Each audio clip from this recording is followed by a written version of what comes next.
Maya pulled her worn jacket as she walked through the back alley behind her apartment building. The autumn wind carried the smell of rain and garbage, making her wrinkle her nose. She was already late for her evening shift at the diner, but something made her stop. A soft mewing sound echoed from behind the dumpster. Maya had always been drawn to strays. Her mother used to say she had a heart too big for her own good, always bringing home wounded birds or abandoned kittens. Even now, at 19 and barely making ends meet, she couldn't ignore an animal in need.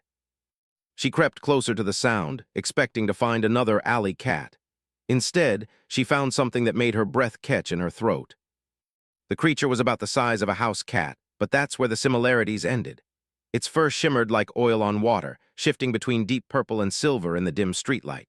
6 delicate legs supported its graceful body, and where a normal cat would have whiskers, this one had tiny tendrils that glowed faintly blue. Most striking were its eyes, large, intelligent, and filled with an otherworldly sadness. Maya blinked hard, sure she was seeing things. But the creature remained, curled up against the cold brick wall, clearly hurt and hungry. "Hey there, little one," she whispered, slowly extending her hand. The alien cat, for lack of a better term, raised its head. Those luminous eyes studied her with an intelligence that sent chills down her spine. It made another soft sound, not quite a meow, but close enough. Maya glanced around the empty alley. No one was watching. No cameras pointed this way. She made a decision that would change everything. "You look hungry," she said softly, reaching into her bag for the sandwich she'd packed for her dinner break. She unwrapped it carefully and placed a piece of turkey on the ground near the creature. The alien cat sniffed cautiously, then delicately took the meat. Its eating was precise, almost ceremonial. When it finished, it looked at her again with those incredible eyes and made a sound that could only be described as gratitude. Maya spent the next 20 minutes sitting in that dirty alley, feeding the strange creature bits of her sandwich and talking to it in soothing tones. She told it about her day, her worries about rent money, her dreams of maybe going back to school someday. The creature listened intently, occasionally making soft, chirping sounds that felt like responses. When she finally had to leave for work, she promised to return the next day with more food. That night at the diner, Maya could barely concentrate on her orders. Her mind kept returning to those intelligent eyes and the impossible creature in the alley. She Googled everything she could think of during her breaks: exotic pets, escaped circus animals, rare species, but found nothing that matched what she'd seen. She didn't sleep well that night. Every time she closed her eyes, she saw those glowing blue tendrils and felt the weight of that otherworldly gaze. The next evening, Maya hurried to the alley with a can of expensive cat food she'd bought with money she couldn't really spare. The creature was there, waiting for her in the exact same spot. This time, it seemed less afraid, allowing her to sit closer. As days turned into weeks, a routine developed. Every evening after work, Maya would visit her strange friend. She started calling it Cosmos because of the way its fur seemed to hold tiny stars when the light hit it just right. Cosmos grew stronger under her care. The alien cat's coat became more vibrant, its movements more fluid. But more importantly, Maya began to notice things that explanation. Sometimes when she was particularly stressed or sad, Cosmos would touch her hand with one of its glowing tendrils, and a wave of calm would wash over her. The touch felt electric but soothing, like being wrapped in warm starlight. Other times, she would arrive at the alley to find small objects arranged in precise patterns around Cosmos's resting spot: bottle caps, pieces of metal, even coins. The arrangements were too deliberate to be random, too complex to be coincidence. Maya began to suspect that Cosmos understood far more than any earthly animal should. She started talking to it about more serious things: her fears, her loneliness, her frustration with a world that seemed increasingly divided and hostile. Cosmos always listened with those ancient, knowing eyes. 3 weeks after their first meeting, something changed. Maya arrived at the alley to find Cosmos standing instead of curled up, its posture alert and expectant. The creature's fur was glowing more brightly than she'd ever seen, and the air around it seemed to hum with energy. "What is it, Cosmos?" Maya asked, kneeling down.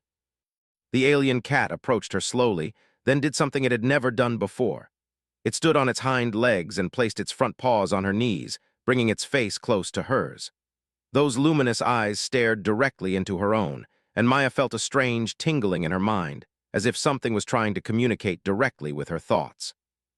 Images flashed through her consciousness, vast ships moving between stars, beings of impossible beauty and intelligence, and a sense of urgent purpose that made her heart race. But beneath it all was gratitude, pure and overwhelming, directed at her. Maya gasped and pulled back, her head spinning. Cosmos dropped back to all 6 legs and made a sound like singing crystal. That's when Maya noticed the sky.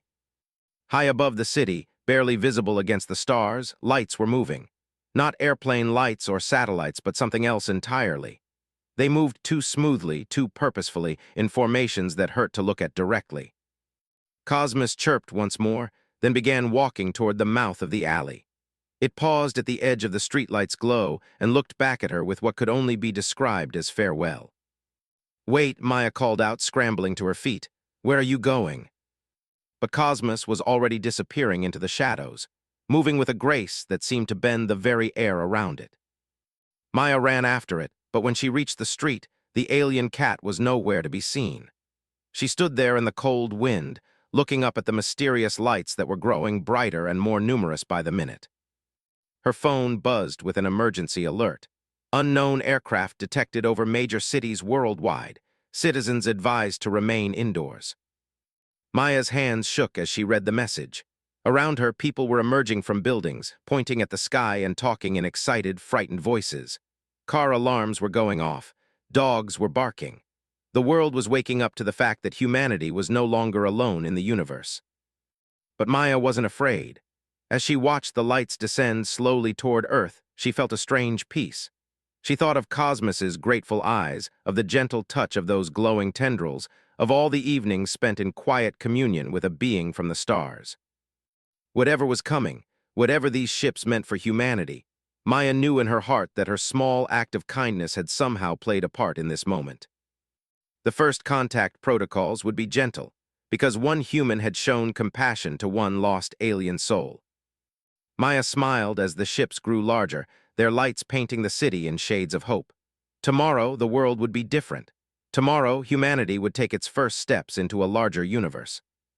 And it all began with a girl who couldn't walk past a hungry creature without offering help. The world held its breath as the ships descended. Maya watched from her apartment rooftop as graceful vessels, each the size of a city block, settled gently into designated areas around the globe. The news channels couldn't stop talking about it. Every expert had a theory, every government had a response, and every person on Earth had an opinion. But Maya had something none of them did. She had context. 3 days had passed since Cosmos disappeared and the ships arrived. 3 days of martial law, emergency broadcasts, and endless speculation about alien intentions. World leaders demanded answers. Military forces surrounded the landing sites. Scientists begged for access to the technology. The aliens, however, had remained completely silent, until they asked for Maya by name. The message came through every communication device on Earth simultaneously, translated into every human language. "We wish to speak with the human Maya of San Francisco, California. She will not be harmed. She will be returned safely. This conversation is necessary for our continued presence on your world." Maya stared at her phone screen, reading the message over and over again. Around her, the city erupted into chaos. News vans raced through the streets. Government helicopters filled the sky. Social media exploded with conspiracy theories and demands for information. Within hours, Maya's apartment was surrounded by federal agents, military personnel, and enough reporters to film a small war. Agent Sarah Martinez of the Department of Extraterrestrial Affairs, a hastily created government division, knocked on Maya's door with a team of linguists, psychologists, and security specialists. "Miss," Agent Martinez said, her voice carefully neutral, "we need to talk." Maya sat in her small kitchen, surrounded by people in expensive suits and military uniforms, feeling completely surreal. They asked her hundreds of questions. Had she ever seen UFOs before? Did she have any contact with extraterrestrial beings? Was there anything unusual about her family history, her genetics, her background? Maya answered honestly about everything except Cosmos. Something deep in her gut told her to keep that secret, at least for now. She claimed she had no idea why the aliens wanted to speak with her specifically. It wasn't entirely a lie. She didn't know why they'd chosen her by name. She only suspected. The aliens had given humanity 24 hours to produce Maya. After that, they said, they would leave Earth and not return for 100 years. The message was clear. This was not a negotiation. Miss, Agent Martinez said, leaning forward across the kitchen table, I need you to understand the gravity of this situation. These beings could represent the greatest opportunity in human history, access to advanced technology, scientific breakthroughs, maybe even solutions to climate change and disease. Or they could pose an existential threat to our species. Your conversation with them might determine which future we face. Maya nodded slowly, the weight of an entire world's expectations pressed down on her shoulders like a physical thing. What if I say no? Then they leave, Agent Martinez said simply, and we lose our only chance to understand who they are and what they want. That evening, Maya stood at the edge of Golden Gate Park, where one of the alien ships rested silently among the trees. The vessel looked like a massive flower carved from some material that bent light around itself. Beautiful, organic curves rose into the sky, pulsing gently with the same blue light she remembered from Cosmos's tendrils. Thousands of people lined the park's perimeter, held back by military cordons and concrete barriers. News helicopters circled overhead like mechanical vultures. The whole world was watching. Maya felt very small and very alone. A section of the ship's hull simply wasn't there suddenly, creating an opening that led into soft, welcoming light. No ramp descended. No stairs appeared. Just an invitation written in luminous architecture. Remember, Agent Martinez said through the earpiece they'd insisted she wear, ask about their intentions. Try to determine if they pose a threat. Find out what they want from humanity. Maya nodded and walked toward the ship. The moment she stepped inside, the cacophony of the outside world disappeared. The interior was quiet, peaceful, and breathtakingly beautiful. The walls curved like the inside of a seashell, glowing with that same gentle blue light. The air smelled like rain and starlight, if starlight had a smell. Waiting for her in the center of the circular chamber was a being that took her breath away. It stood roughly 8 feet tall, with the same opalescent skin as Cosmos but in humanoid form. 6 arms moved with fluid grace, each ending in delicate hands that sparkled with tiny points of light. Its face was elongated and elegant, with those same large, intelligent eyes that had first captured Maya's heart in an alley behind her apartment building. But most remarkably, curled around the being's shoulders like a living stole, was Cosmos. Hello, Maya, the alien said, and its voice was like music made of mathematics, perfectly understandable despite sounding nothing like human speech. I am Ka, speaker for the collective of the wandering stars. You know my offspring as Cosmos. Maya's knees nearly buckled. Your offspring. Cosmos chirped happily and leaped gracefully from Ka's shoulders to Maya's arms. The familiar weight and warmth flooded her with relief and joy she hadn't realized she'd been missing. 3 of your months ago, our survey vessel encountered a spatial anomaly near your solar system, Ka explained, settling into what might have been a chair that grew from the floor. The ship was damaged. Most of the crew evacuated to safety, but my offspring was trapped in a failing escape pod that crashed in your city. Maya held Cosmos close, feeling the gentle vibration of its pearl-like contentment. It was hurt when I found it, scared and hungry. Yes, the alien said, and there was something like wonder in its musical voice. For weeks, my offspring transmitted distress signals. We searched frantically, but your planet's electromagnetic field interfered with our sensors. We could not locate the pod's exact position. Ka's 6 arms moved in complex gestures as it spoke, painting pictures in the air with trails of light. Maya saw images of vast ships searching Earth's atmosphere, of alien scouts combing cities, of the growing desperation as days turned into weeks with no sign of the lost child. Then, suddenly, the distress signals stopped, the alien continued. In their place, we received something unprecedented in our species' long history. What, Maya asked, though she was beginning to suspect she knew. Songs of joy, messages of gratitude, transmissions filled with, how do you say, happiness. Ka's eyes focused on Maya with laser intensity. My offspring had found something we thought was myth among the star-traveling races. Maya waited, hardly breathing. It had found a being who showed kindness to strangers, compassion without expectation of reward, love given freely to those who had nothing to offer in return. The chamber around them pulsed with gentle light, and Maya heard what sounded like distant singing. Other voices, she realized. Other members of Cosmos's species, all focused on this moment. Among the wandering civilizations, Ka said, there are legends of a particular type of species, beings who possess what we call the open heart, the ability to extend compassion beyond their own kind, even to the point of personal sacrifice. Such species are incredibly rare. Most civilizations develop compassion for their own people, sometimes for their planet, occasionally for their solar system, but species with the open heart. The alien paused, and when it spoke again, its voice held reverence. They can love the entire universe. Maya felt tears running down her cheeks without realizing she was crying. Cosmos nuzzled against her neck, its tendrils glowing softly with what felt like understanding. "That's why you're here," Maya asked, "because I fed your child."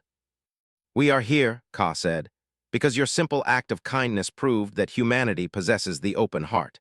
You fed a stranger who could offer nothing in return. You comforted a being that was not of your species, not of your world, not even of your evolutionary line. You did this not because you expected reward, but because suffering called to you and you answered." The implications crashed over Maya like a wave. "You were testing us." "No," the alien said quickly. "We were simply seeking a lost child, but in finding that child we found something infinitely more precious. We found a species ready to join the greater community of worlds." Around them, the ship began to change. Walls became transparent, revealing the night sky filled with more ships than Maya could count. They stretched to the horizon and beyond, a fleet of impossible beauty waiting patiently among the stars. "The collective of wandering stars has spent 50,000 of your years searching for species with the open heart," Kai explained. "We have found 7 others. Now, if humanity chooses, you can become the 8th. Maya's mind reeled. "What does that mean?" "It means we offer you the stars, Maya, not as conquest but as invitation. Not as subjects but as partners.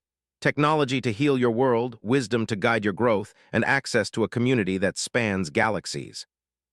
"But," Maya said because she had to ask, "what if we're not ready? What if we use what you give us to hurt each other or to hurt you?"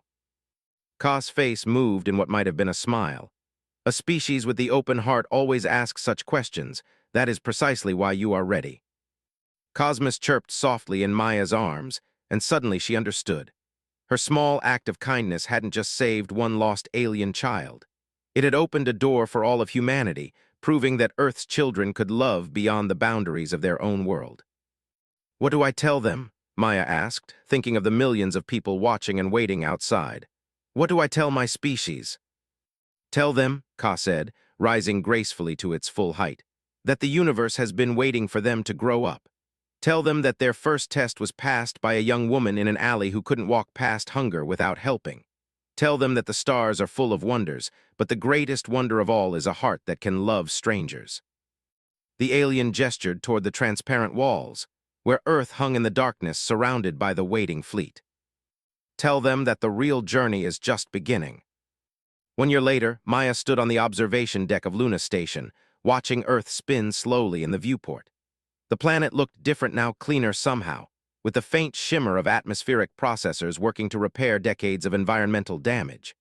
Orbital gardens floated like jeweled necklaces around the equator, providing food and oxygen while serving as stepping stones to the stars. It hadn't been an easy year. The revelation that humanity had been judged worthy to join an intergalactic community had sent shockwaves through every government, religion, and social structure on Earth. Some nations had embraced the change immediately, throwing open their borders to alien advisors and eagerly implementing new technologies. Others had resisted, fearing loss of sovereignty or challenging of traditional beliefs. There had been protests, political upheavals, and even a few attempted military actions against the peaceful alien vessels. But through it all, the collective had remained patient and gentle, offering help without forcing it, sharing knowledge without demanding compliance. Maya had found herself at the center of it all, reluctantly transformed from a struggling diner waitress into humanity's first ambassador to the stars. The title felt ridiculous to her, but Ka had insisted that the first human to demonstrate the open heart should be the one to guide her species' integration into the galactic community. "Status report from Sector 7, came a voice over the station's communication system. Maya turned to see Commander Sarah Martinez, formerly Agent Martinez, approaching with a data pad in her hand. The woman who had once interrogated Maya in her kitchen was now her deputy, helping coordinate humanity's first tentative steps into space. "How are the colonization efforts going?" Maya asked, accepting the report. "Better than expected," Sarah replied, her voice carrying a mix of amazement and exhaustion. "The settlement on 442B is thriving. The families we sent there last month are already reporting successful crop yields using the enhanced soil processors. And the communication relay is working perfectly. Messages from the colony are reaching Earth in just a few hours instead of the years it would take with our old technology." Maya nodded, still amazed at how quickly things had progressed. The collective hadn't just offered humanity membership in their community. They'd provided the tools and knowledge needed to become true interstellar citizens.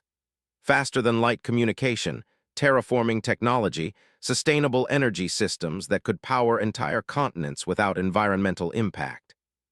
But perhaps most importantly, they'd shared their philosophy of the open heart. "Any new applications for the exchange program?" Maya asked, scrolling through the data. "Thousands," Sarah said with a wry smile. "We're going to need to build more transport ships just to keep up with demand." The exchange program was one of Maya's proudest achievements. Young humans could spend years living among other species in the collective, learning their languages, cultures, and ways of thinking. In return, alien youth came to Earth to understand humanity's unique perspective on compassion and community. It was working better than anyone had dared hope.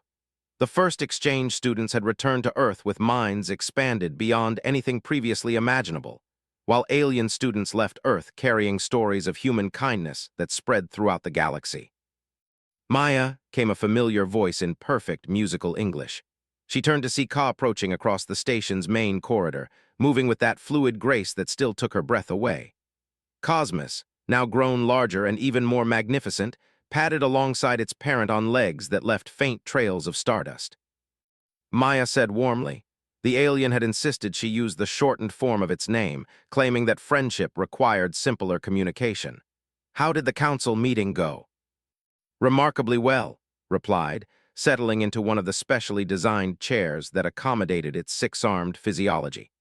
"The proposal for humanity's elevation to full collective status has been approved unanimously." Maya's heart skipped a beat. Unanimously.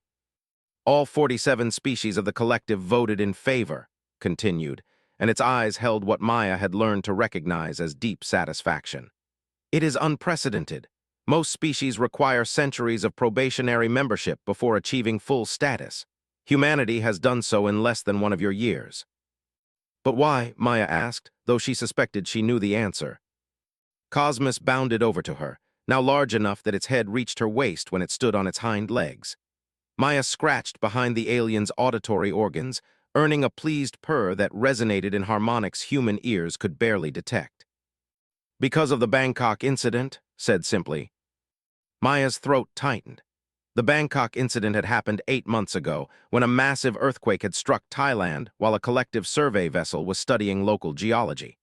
The alien crew could have easily evacuated to safety, but when they saw human rescue workers racing into collapsing buildings to save strangers, they'd made a choice. They'd stayed to help. 3 collective members died in that earthquake, the first aliens to die on Earth since their arrival. They'd died pulling human children from rubble, using their own bodies to shield families from falling debris, giving their lives for a species they'd known for less than a year. The funeral had been broadcast worldwide, watched by billions of humans and trillions of alien beings across the galaxy.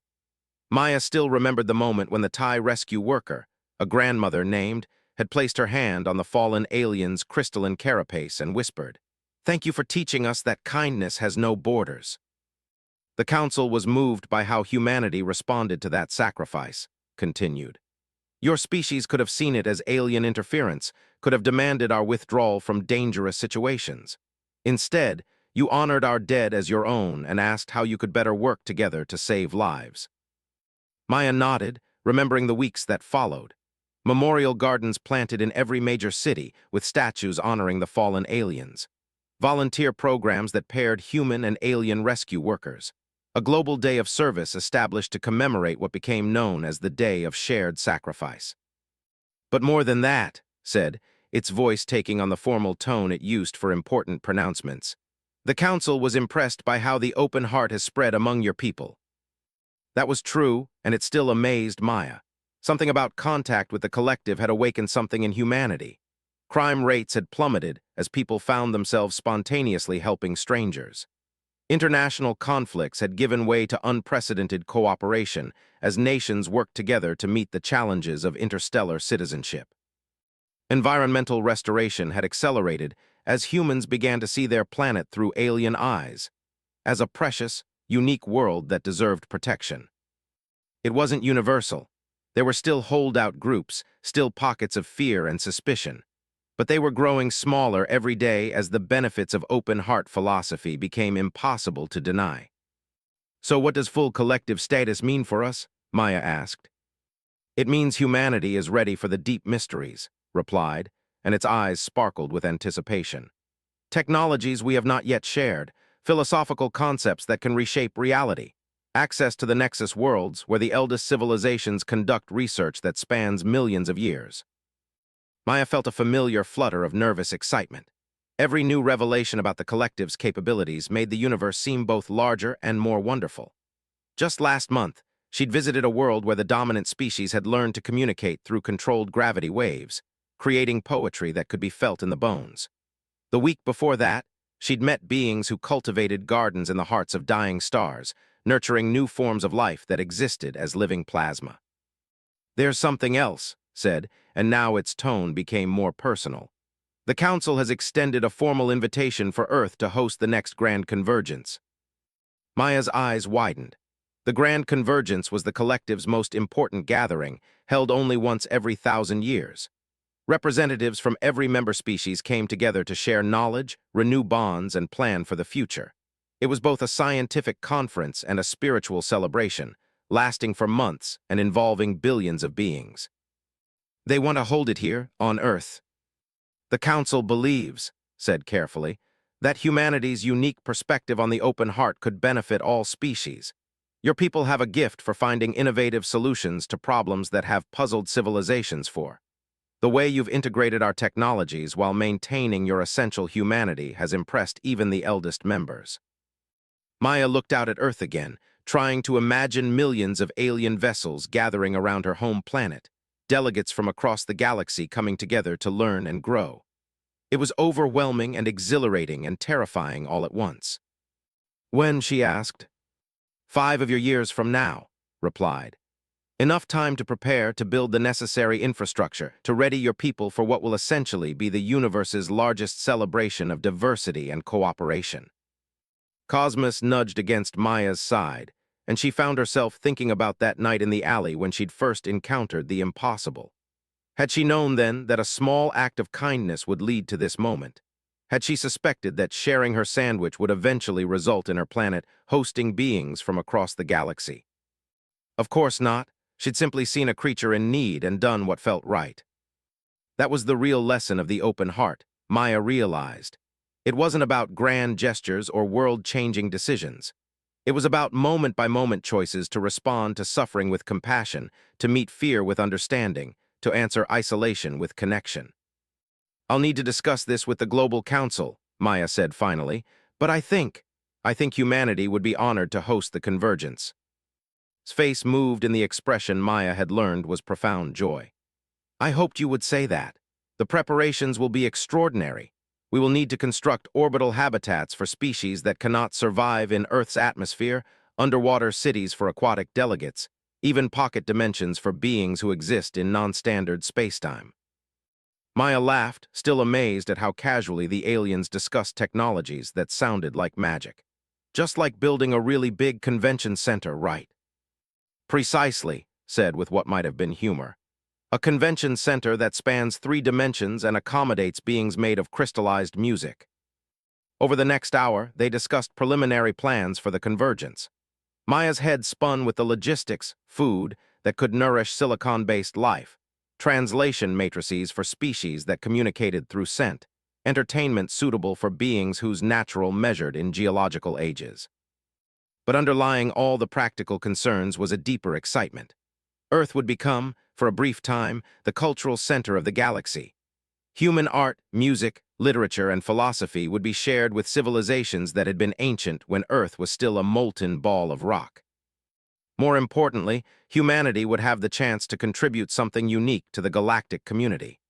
The open heart wasn't just a philosophy to the collective. It was a living, breathing approach to existence that had already begun to influence how other species treated each other. Az and Cosmos prepared to leave for their evening duties, coordinating with the terraforming teams on Mars.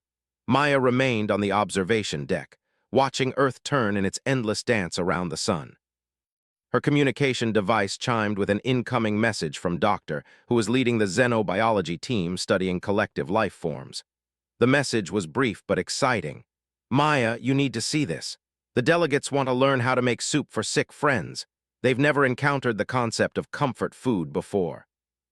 Maya smiled, thinking of all the small revelations that had emerged from humanity's integration with the collective. Alien species learning about birthday parties and discovering the joy of celebrating individual existence.